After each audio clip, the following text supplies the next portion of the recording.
ये आंदोलन करते हैं। लगातार मैं देखता हूं कि आप ओबीसी समाज के लिए आगे बढ़कर आते हैं। क्या लगता है अभी भाजपा और कांग्रेस ने जो लिस्ट जारी की है उसमें ओबीसी समाज को कितना प्रतिनिधित्व दिया गया है? बिल्कुल नहीं दिया। मैं दोनों दलों को बिल्कुल विरोध करता हूं और आने वाले समय इनको हम जवाब देंगे चुनाव में।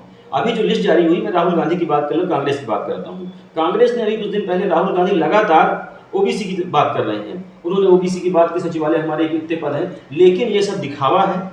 मध्य प्रदेश में जैसे ही कांग्रेस लिस्ट जारी हुई है तो 144 सीटों में सिर्फ कहने का मतलब कि 39 सीटों में ओबीसी को दी गई है और निश्चित ही आने वाले समय में इसी तरह बीजेपी ने 40 सीटें दी है। और यहाँ पर कहने का पिछड़ा मुख्यमंत्री है, लेकिन मुख्यमंत्री किसी काम में लगातार पिछड़ों को हक मारा गया। अभी आपने देखा होगा, हमने संविधान संदेश यात्रा की, करीब 1500 किलोमीटर बिंदु में बहुत बड़ी की हर जगह हमें लगभग आशीर्वाद मिला, प्यार मिला। और जो कि मुद्दे ओबीसी के लगातार बरकरार रह गए, जो हमारा 27 का मुद्दा है, जाति जनगणना है, ये सब मुद्दों को लेकर हम लोग लगातार दलों पर दबाव बना रहे हैं। और रही बात जो भी दल हमारे लोगों को टिकट देगा, जो हमारे समाज की बात करेगा, ओबीसी की बात करेगा, उसी को हम बात करेंगे। वरना बीजेपी कांग्रेस दोनों को हराने का जो कार्यकाल रहा बीजेपी का, ओबीसी का हमेशा चला गया।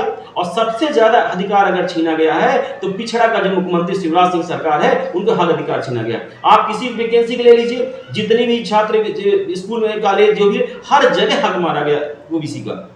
रीवा में राजेंद्र शुक्ला जी बहुत वोटों से जीतते हैं, कई बार वो चुनाव लड़े, जिसमें पिछड़े वर्ग का बहुत बड़ा योगदान रहता है। निश्चित है। क्या इस बार क्या तैयारी है? हमारा ओबीसी खासकर उनको इस बार जिस प्रकार माहौल अभी कांग्रेस का आपने देखा, महापौर चुना गया है और निश्चित ही हम लोग ये तैयारी कर रहे हैं कि जिस प्रकार अभी टिकट बढ़ रही 8 सीटों में, हम 8 सीट में 4 सीट बीजेपी से आशा कर रहे थे कि आप बीजेपी 4 सीट है ओबीसी को, SC/ST को देगी, लेकिन एक भी सीट अभी तक एक प्रदीप पटेल को छोड़ दिया जाए, किसी घोषित नहीं की है। इसका भी हम लोग मजबूत जवाब देंगे और यही हम लोग कांग्रेस की नजर बनाए हुए हैं। कांग्रेस अभी जो सीटें बची है, अगर ओबीसी को घोषित नहीं करती, SC/ST को टिकट नहीं देती है, हम लोग निश्चित रीवा में, और रही बात इस बार रीवा में ऐतिहासिक परिवर्तन होगा। और निश्चित ही जो डायरेक्ट किसी को ना कह के, लेकिन यहाँ पर परिवर्तन की लहर रीवा में है और निश्चित के खामियाजा मौजूदा जो लोग सरकार में भुगतना पड़ेगा इनको, क्योंकि उन्होंने काम कुछ नहीं किया है। जी, रीवा में आप पिछड़ा वर्ग के एक मजबूत चेहरा के रूप में देखे जाते हैं। किसको समर्थन देंगे इस बार, चूंकि कांग्रेस या बीजेपी दोनों में किस पार्टी को आप समर्थन देंगे? मान लीजिए आप नहीं लड़ रहे हैं। अभी निश्चित वही हम लोग नजर बनाएंगे सभी दलों को, क्योंकि सभी दलों ने टिकट घोषित नहीं किया है। और जिस दिन टिकट घोषित कर देंगे, हम लोग बैठेंगे, विचार विमर्श करेंगे अपने संगठन के लोगों से और निश्चित ही ऐसे लोगों को हराने का काम करेंगे कि जो हमारे हक अधिकार को लगातार छीनने का काम कर रहे हैं।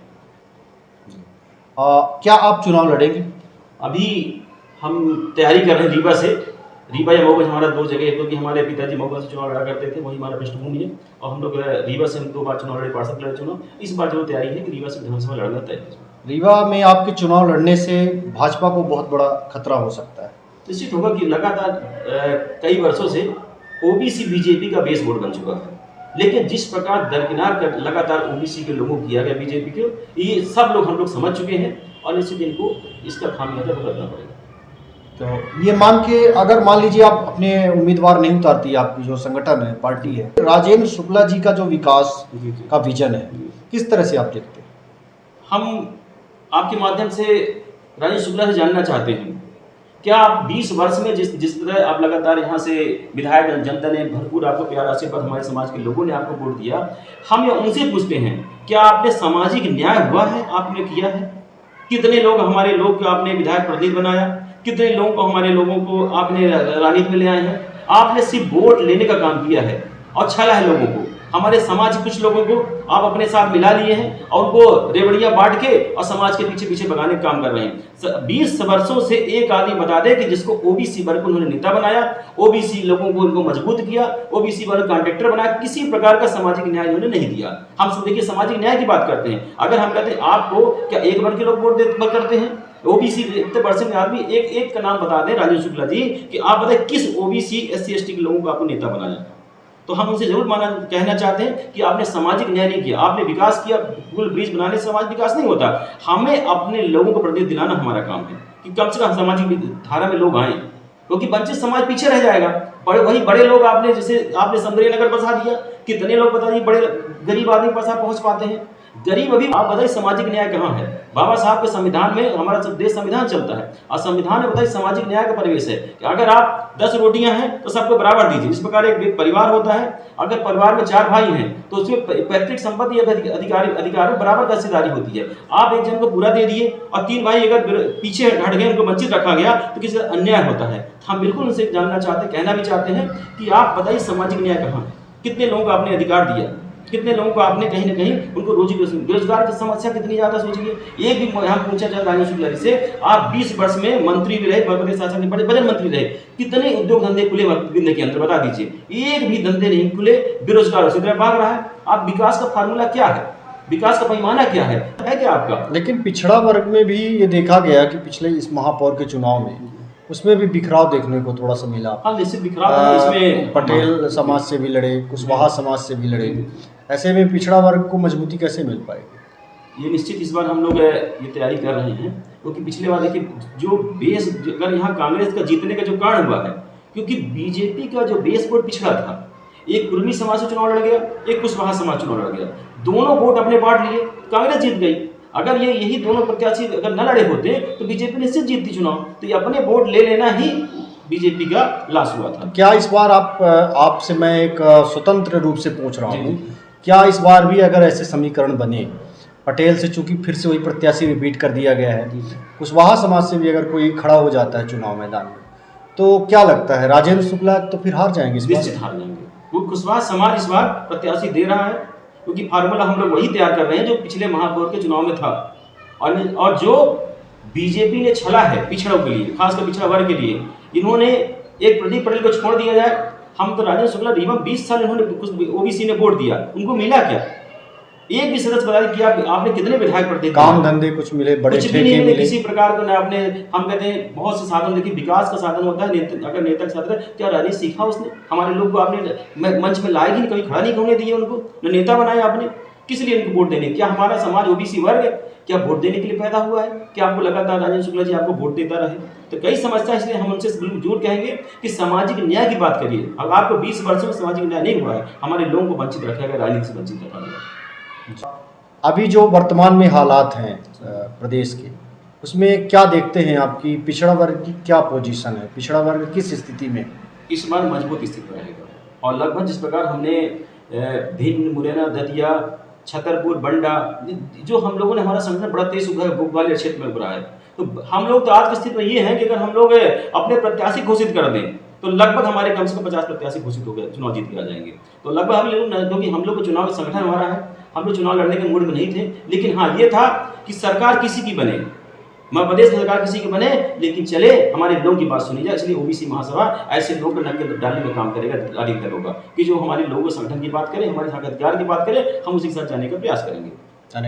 एक आप चुनाव में अगर उतरते हैं, प्रत्याशी बनते हैं, क्या आपका विजन क्या होगा रीवा के लिए? रीवा में क्या सुविधाएं आप देंगे? रीवा हम चाहते हैं, बेरोजगारी की समस्या बहुत बड़ी समस्या है, और हम सामाजिक न्याय की बात करेंगे, हर वर्ग को प्रतिनिधित्व देंगे, क्योंकि एक वर्ग से विकास का फार्मूला नहीं तय होता। हमें हर वंचित समाज के अंतिम व्यक्ति का, जो पीछे पिछड़ा हुआ है, उनको आगे लाने का प्रयास करेंगे, और हमारा यही विजन रहेगा कि युवाओं को आगे लाना। नहीं तो एक आरोप ये भी लगाते हैं, चूँकि पत्रकार होने के नाते मैं पूछना चाहूँगा कि वंचित की बात आप करते हैं, गरीब की बात करते हैं, कुछ सामान्य वर्ग में भी ऐसे लोग हैं, उस पर क्या कहना चाहेंगे? क्या उन्हें भी साथ लेकर चलेंगे? निश्चित रूप से हमारे जितने लोग हैं, आप देखिए हमारे साथ हैं, सब हमारे समाज के लोग हैं। हमने अभी देखा होगा देवतला में घटना, सोनू पाड़ी घटना हुई थी, उसमें हमने शिवराज सिंह का घेराव किया था। जो भी समस्या हमने किसी वर्ग, देखिए जाति आज के समय 2 ही जातियां, अमीर और गरीब हैं, और गरीब में बहुत सी जातियां होती, और गरीब का हमेशा शोषण हुआ है। हाँ ठीक है, उसमें संख्या ठीक है, सबसे ज़्यादा SC ST OBC के लोगों की है, सबसे ज़्यादा मजदूर अगर देख लीजिए, सबसे ज़्यादा मजदूर वही पाए जाएंगे। लेकिन कहीं ना कहीं एक अगला वर्ग भी बहुत लोग वंचित समाज के लोग हैं, उनको अभी हम लोग बहुत, हमारे मित्र बन देखे हैं, उनके पास बेचारों खाने की व्यवस्था नहीं होती है, बेचारे किस तरह अपना जीवन यापन करते हैं। लेकिन अभी भी हम राजेंद्र शुक्ला से भी जानना चाहते हैं कि आपने उन लोगों के साथ भी न्याय नहीं किया। हमारे पास बहुत लोग जुड़े हैं, कम से कम रीवा में ऐसे लोग पड़े हैं कि बेचारे किस तरह जीवन यापन करते हैं समाज के लोग, वो भी उनको लाभ नहीं मिला। हम उनको चाहते हैं कि लोग आगे आए और उनको सामाजिक धारा में जोड़ने का प्रयास करते हैं, क्योंकि वंचित समाज जब जितने दूर भागेगा, अगर उसको लाभ नहीं देगा, सामाजिक न्याय कहाँ होगा? इसलिए हम चाहते हैं कि लोगों के साथ सामाजिक न्याय। कल रीवा में मजदूरों की पुलिस द्वारा पिटाई की गई, हाथापाई हुई, बहुत ज़्यादा झगड़ा हुआ, एक बहुत रीवा में तनावपूर्ण स्थिति बन गई। कैसे देखते हैं आप इसे, कितना समझा आपने उस विवाद को? बिल्कुल है, तो जो पता हमारे जानकारी मिली, छोटी सी घटना थी और उसमें सामने की कोई मेडिकल की दुकान थी, वहाँ पर झगड़ा हुआ। लेकिन ये जो आक्रोश देखने को मिला, वो आक्रोश ये समझ में नहीं आया कि इतना आक्रोश कैसे पैदा हो गया। तो किसी घटना हुई, किसी का इस तरह घटना और लगभग जिस पर मजदूरों का आक्रोश देखने को, जो बाहर के बेचारे बाहर पलायन करके आते हैं, तो कहीं न कहीं इनको इस समाज का, क्योंकि आज आचार संहिता लगी तो हम इसको डायरेक्ट दोष भी नहीं दे सकते कि सरकारें क्या की, क्योंकि आचार संहिता का मतलब हो गया कि सरकार नहीं आज उनकी। लेकिन कहीं न कहीं ये बहुत बड़ी घटना है और निश्चित ही जो भी जिला प्रशासन इसको देखना चाहिए, क्योंकि इससे दोबारा घटना ना हो। क्योंकि मजदूर हमारे दूर से आता है, पलायन बेरोजगार आता है, काम करने के लिए आता है, रोजी-रोटी तलाश में जाता है, और उसके साथ इससे बड़ी घटना हो जाए, निश्चित ही आक्रोश हुआ है। बहुत उनके लिए कुछ बनना चाहिए, व्यवस्थित बैठने की जगह होनी चाहिए। यही तो वो भी मनुष्य है। यही तो आपसे कहना चाहते हैं कि जो 20 साल का विकास है, हम यही मुद्दे में लीजिए, 20 साल का विकास क्या है? कल देखने को मिल गया, खुलेआम जिस तरह कर्फ्यू लगे माहौल बन गया था, गाड़ी जलाएंगे, हंगामा हुआ 2 घंटे पूरा। तो कहने का मतलब ये है कि विकास कहाँ हुआ? मजदूरों के लिए क्या व्यवस्था इन्होंने किया? एक भी जितने सेट देखिए, अब जहाँ जहाँ मजदूर हैं, हम भी कॉन्ट्रैक्टर जुड़े हुए लोग हैं, देखते हैं लोगों के लिए खड़े होने तक की व्यवस्था नहीं है। अगर बारिश हो जाती है उनके लिए सेट तक व्यवस्था नहीं है। अगर बारिश में लेबर मत आए तो कहाँ खड़े? एक सोचे हम फाटक के पास खड़े होते हैं और दूसरा ये क्या नाम है, हॉस्पिटल चौराहे के पास, पता है एक भी सेट गरीबों के लिए है। तो कैसे कह सकते हैं कि राजेंद्र शुक्ला जी गरीबों के हित के लिए विकास किए हैं? आप सौंदर्य नगर बसा दिए लोगों को, आप इतनी 50-50 लाख की दुकानें दे रहे हैं, फुटपाथ व्यवसायियों के लिए क्या किया बेचारे? और जो लेबर मजदूर हैं वो खड़ा, अगर बारिश हो जाए तो बेचारे खड़ा कहाँ हो?